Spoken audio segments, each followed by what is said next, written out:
Haiwa, makadi muri Zimbabwe. Kusangana zvakare kwatiri kuita pano paZim News Live YTS. Pano patinokupai ma-updates ezvese zviri kuitika munyika yedu, munyika yeZimbabwe. Patinokupai nhau dzemandorokwati, patinokupai latest news dzezvese zviri kuitika munyika yedu, munyika yeZimbabwe. Saka naiti first time yako kuona ma-videos edu epano paZim News Live, ndomukana wandinokupaka kuti ubve wasubscribe to this channel pamwechete nekulike. Kana wanga wakaita izvi, unongopedza masports nekutena on the bell icon. Torambotsvana ma-updates atinokupai pano paZim News Live YTS.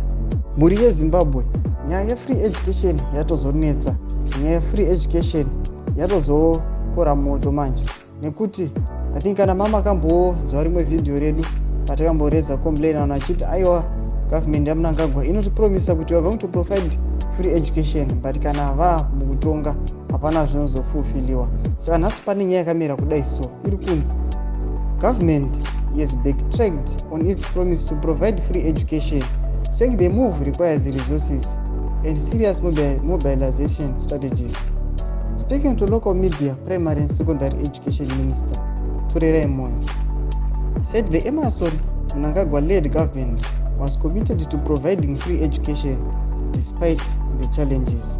Saka Varikut, open quotes, it is true, the government has the intention that from early childhood development ECD up to grade 7, children should have free education, close quotes, responded Moyo to queries when free education would be enrolled.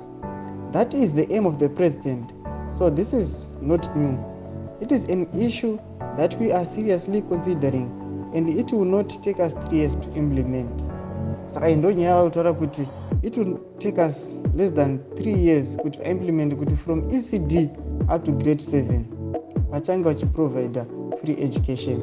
Saka vanhu vari vachireplya manje from this vachiti nguva yarebesa kubva government ichikocampaigna kubva 2013 kubva 2018 vachingoti tichaprovide free education, but on the ground hapana chiri kuitika.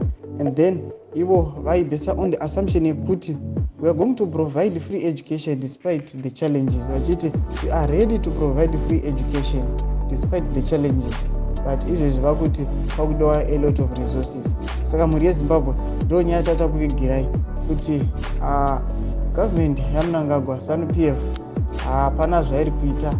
Munopromisa kuti 3 years and then motozona matova pane imwe term vakutonokambena futi vakudzai the same thing. Saka muri yeZimbabwe chimbotipai kufunga kwenyu kuti munoti kudii pamusoro penyaya iyi, muchisubscribe pamwechete nekulike to this video. Kana mamakazviita ndokurudzira mubva matena on the bell icon tona mai muchana ma-updates atinokupai pano paZim News Live.